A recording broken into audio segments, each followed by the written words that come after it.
안녕하세요. 저는 이번 시간에 속도, 속력의 개념과 속도와 속력이 어떻게 다른 것인지 그것을 말씀드리겠습니다. 먼저 속도와 속력이 어떻게 해서 생겨나게 된 것일까요? 그것을 이해하기 위해서는 지금 이 예시를 보면 되는데요. 지금 이 예시에서는 A라는 자동차와 B라는 자동차가 달려가고 있습니다. A라는 자동차는 1초 동안 5m를 이동하고요. B라는 자동차는 같은 시간 동안 10m로 움직입니다. 그렇다면 이제 사람들은 궁금한 거죠. 아니, B라는 자동차가 A라는 자동차보다 빠른 것은 알겠는데 정확하게 얼마만큼 빠른 것이지? 이렇게 비교를 하기 위해서는 정확한 숫자로 정의를 할 수 있어야 합니다. 하지만 그런 게 없었고 그것을 이해하기 위해서, 그것을 구하기 위해서 사람들은 거리를 시간으로 나눠주면 되겠구나. 같은 시간 동안 얼마만큼의 거리를 가느냐를 속도라고 하자라는 거죠. 그렇기 때문에 지금 이 예시를 보면 거리는 A라는 자동차는 거리는 5m, 시간은 1초이기 때문에 5 나누기를 해서 5. B 자동차는 거리는 10, 시간은 1이기 때문에 10 나누기 1을 해서 10. 그럼 이제 사람들은 알 수가 있는 거죠. B라는 자동차가 A라는 자동차보다 5만큼 빠르구나를 알 수가 있는 것입니다. 그럼 이 속도의 단위는 어떻게 될까요? 그것을 알기 위해서는 이 표준 단위를 보면 되는데요. 표준 단위는 이제 거리는 미터고 시간은 세크입니다. 그렇기 때문에 거리는 미터고 시간은 세크이기 때문에 미터를 세크로 나눠줘. 그래서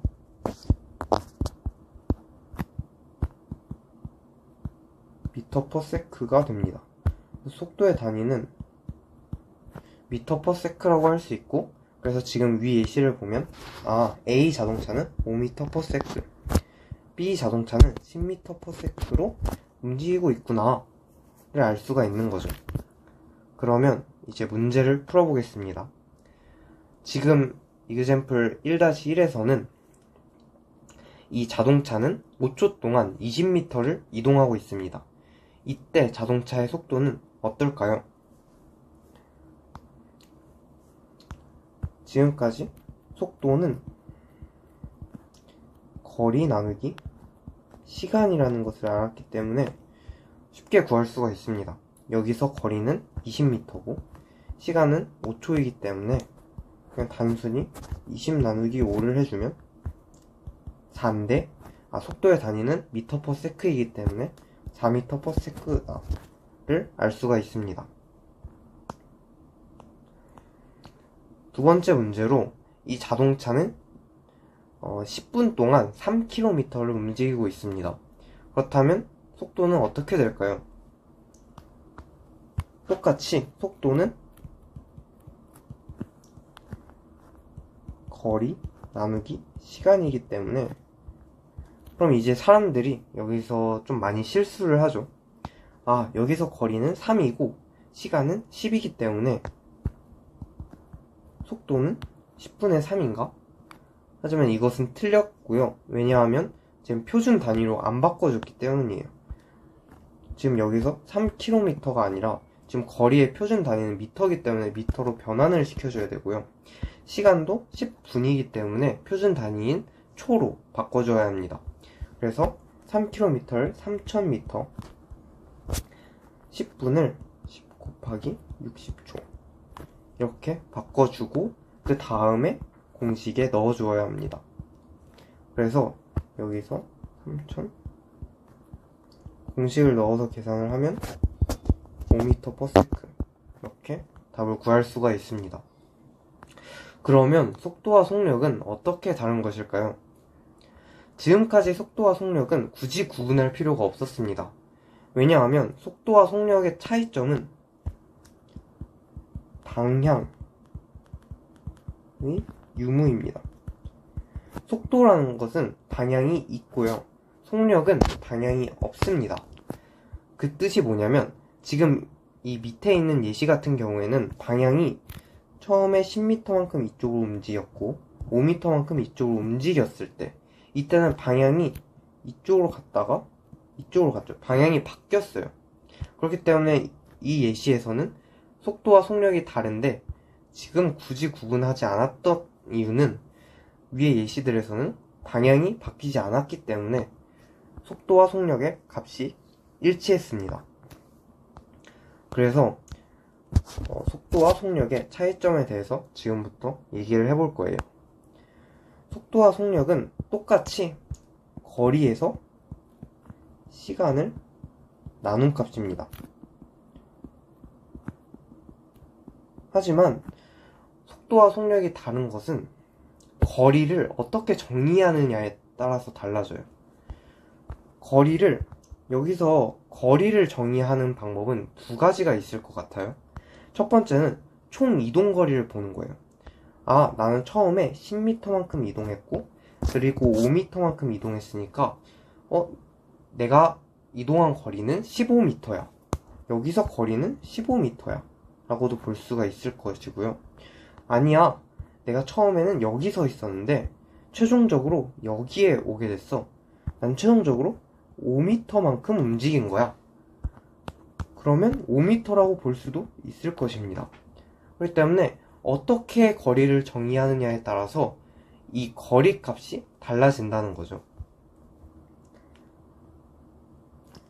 이걸 봤을 때 속력은 아까 말한 15m 총 이동거리를 의미합니다. 속력에서의 거리는 총 이동거리를 의미하고요. 속도에서의 거리는 x2 x1 좌표의 차이라는 건데, 예를 들어서 x2, x1 좌표의 차이라는 건데, 이것이 의미하는 것은 최종적으로 얼마만큼 이동한 것인가 라는 거죠. 여기서는 아까 말했듯이 10m 하고 다시 5m 돌아왔기 때문에 최종적으로는 5m만큼 움직이지 않았을까? 이런 게 속도에서 말하는 거리입니다. 그래서 여기서 속력과 속도가 다르게 되는데, 먼저 속력을 구해보면 속력도 똑같이 거리 나누기 시간이지만 속력에서의 거리는 총 이동거리 때문에 여기서는 총 이동거리가 10m, 5m 해서 15m고요. 시간은 5초이기 때문에 5초. 그래서 3m/s 속도고요. 속력이고요.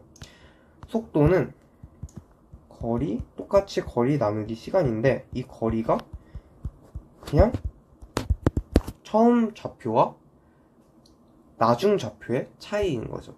정확히 말하면 나중 좌표 빼기 처음 좌표인 거죠. 그렇기 때문에 최종적으로 얼마만큼 이동했느냐를 봤을 때 10m만큼 움직였지만 5m만큼 되돌아왔어. 따라서 최종적으로 5m만큼 움직였어.